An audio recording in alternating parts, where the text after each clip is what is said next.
Beşinci, yukarı lisemizden devamı.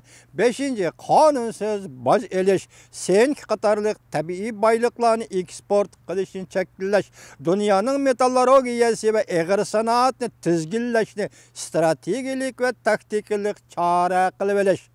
Varın qaraqlaya, dünyanın metallurgiyası ve eğer sanatını tizgilleşini stratejilik ve taktiklik çare kılıveliş, bulan talan kılış karakterlik baha koyuş. Yettinci, bulan talan kılış karakterlik baha koyuş, çet elge tökme kılıp setip, nahayta halkılık baylık menbeleri bazırdan rekabetçilerini sıkıp çıkarış, ahire monopol kılış karakterlik baha bilen istimalçılarını aldaş. Dikkat, monopol kılış karakterlik baha bilen istimalçılarını aldaş.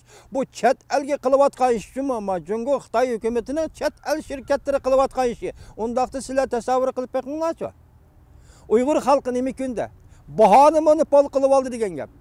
Mesela açlıkın kilogramı 2 yuvandı setip aldı degen gap. Aslı bazarda, halkara bazarda 10 yuvan degen gap. Mesela üzümün, yemişinin bahasını 1 yuvanға düşürüp aldı, monopol kılıp aldı, bahanı Uygurlarının kuludan 1 yuvandı setip aldı, Neşpet Amerika'nın bazarına kirip atıdı degen gap. O Neşpet Amerika'nın bazarına qancha dollar bilen kirdi, bunu sual koyup bakыңlar degen gap.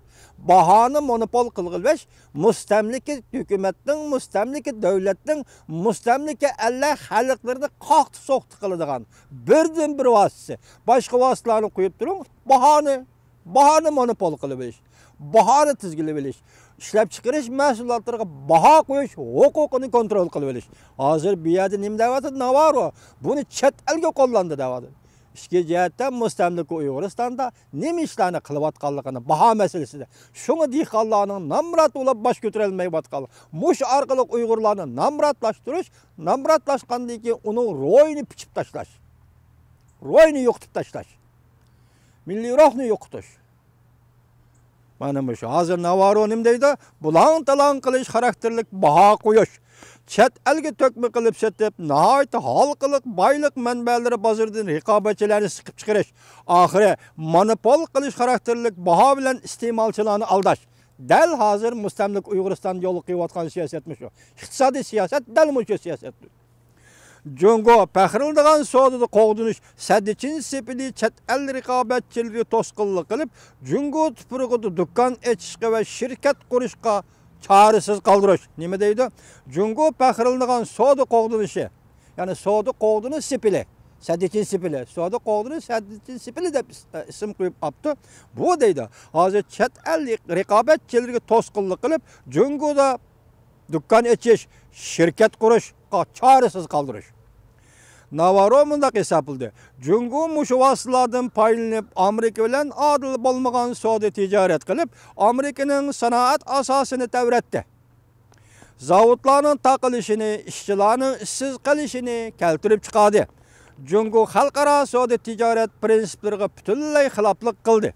Onun maqsadi bütün yer shari bo'yicha sanoat hukmronlik qilish. Ala sharingni angladingizmi, hurmatli vatandoshim? Bütün dunyoning sanoat qurilmasiga Jungo hukmronlik qilishni maqsad qilgan ekan. Navarro apandi shunda bosh qildi, dunyoning sanoat qurilmasiga Jungo hukmronlik qilish va uning taqdirini belgilash, dunyo sanoatining taqdirini belgilash. Bütün dünyanın bazarı egallab, kontrol qilib, iqtisodiy jihatda g'arb dunyosini bo'ysundirish, ala sharingni. Bütün dünyanın bazarını egallab va uni kontrol qilib, iqtisodiy jihatda g'arb dunyosini bo'ysundirishni maqsad qiladi. Mana bu Jungoning maqsadi ekan.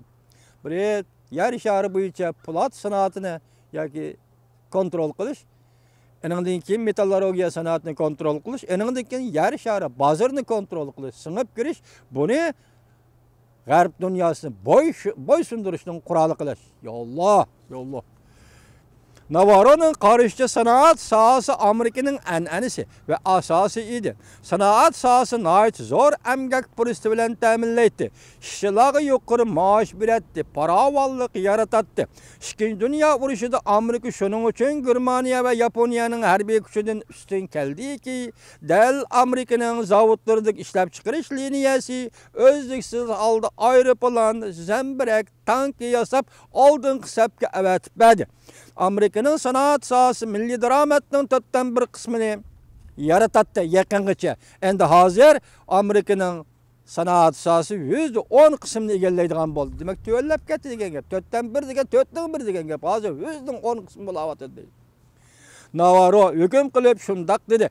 Kelgisining ma'lum bir kunida agar Amerika bilan Jungo urush qiladigan bo'lsa, Jungoning zavodlarida rol o'ynaydigan qudratli ishlab chiqarish iqtidori Amerikani mag'lub qiladi. Jungoning navbatdagi zavodlarda rol o'ynaydigan qudratli iqtidori Amerikani mag'lub qiladi. Ajal elib kelgisi Jungo mavzuliq bu kitob butun yer shariga murojaat qilib, Jungoga birdek taqobil turishni chaqiriq qilgan kitobdir. Diqqat hurmatli vatandoshim. Ajal elib kelgisi Jungo mavzuliq bu kitob butun yer shariga murojaat e'lon qilib, Jungoga birdek taqobil turishni chaqiriq qilgan kitobdir. Navarro Jungoni tanqid qilgandan keyin qandaq vositalar bilan shikastlangan Amerika Jungo savdosini saqayta oladi? Amerika Jungo savdosi shikastlandi. Shikastlangan Amerika Jungo savdosini qandaq vositalar bilan saqayta oladi? Kishilar bunga qiziqyotdi. Biz mishiya kelgan shundaq deylikki, Amerika savdo sohasida Xitoyga qattiq siyosat yurgiz. Qattiq siyosat qo'llanish kerak. Qattiq qo'lliq bilan muomala qilish kerak. Shu vaqtda saqaytaylar. Agar ana yumshoqlik qilib, ana yo'l qo'ydigan bo'lsa, hargiz mumkin emas. Faqat Xitoyga qattiq qo'lliq siyosat yurgizgandilar, Amerika Qo'shma Shtatlari shikastlangan munosabatni, savdo munosabatini saqayta oladi. Navarroning Amerikaning Jungo savdosini o'zgartirish uchun o'ttirib qo'ygan muhim tadbiri Davlat Majlisining erkin va adil savdo qonuni. Ya'ni erkin va adil savdo qilish to'g'risida Amerika Davlat Majlisi qonun chiqarish orqali qonuniy jihatda tashqi savdoni qalblashtirish, qaydakchilik qilish. Uningdan boshqa Oqsaroy odam avatib, maxfiy diplomatiya orqali Jungoga pulni kontrol qilishni darhol to'xtat deb bishorat berish. Jungoni pulni kontrol qilish davlat qatoriga kirgizish yoki undaq bo'lmaganda Jungo ma'qul demasa, Jungoni pulni kontrol qilguvchi davlat qatoriga kirgizish.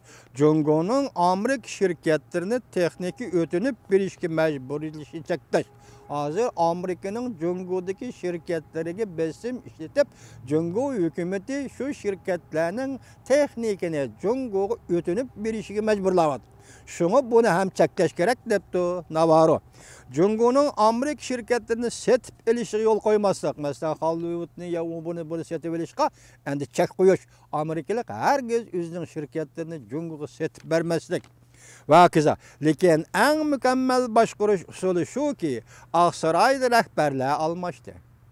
Hozir Oqsaroyda rahbarlar almashdi. Prezident Trump hukumati Oqsaroyga kirdi. Amerikaga aqli bor, so'ngaki bor. Jungoga yo'q deyoladigan prezident kerak. Mana bizning gapimizdan to'g'ri yerdan chiqdilik boshligimiz bilan nima deydi? Hozir Oqsaroyda rahbarlik almashdi. Prezident Trump hukumati Oqsaroyga kirdi deydi. Amerikaga qanday prezident kerak? Aqli bor, so'ngaki bor. Hammaga egilib ta'zim qiladigan emas, tik tura oladigan so'ngaki bor. Jungoga yo'q deyoladigan prezident kerak. O'tgan yili 11-ayning 8-kuni Amerikada saylovning natijasi e'lon qilingan shu kunda Navarro mamnuniyat bilan kulgan edi.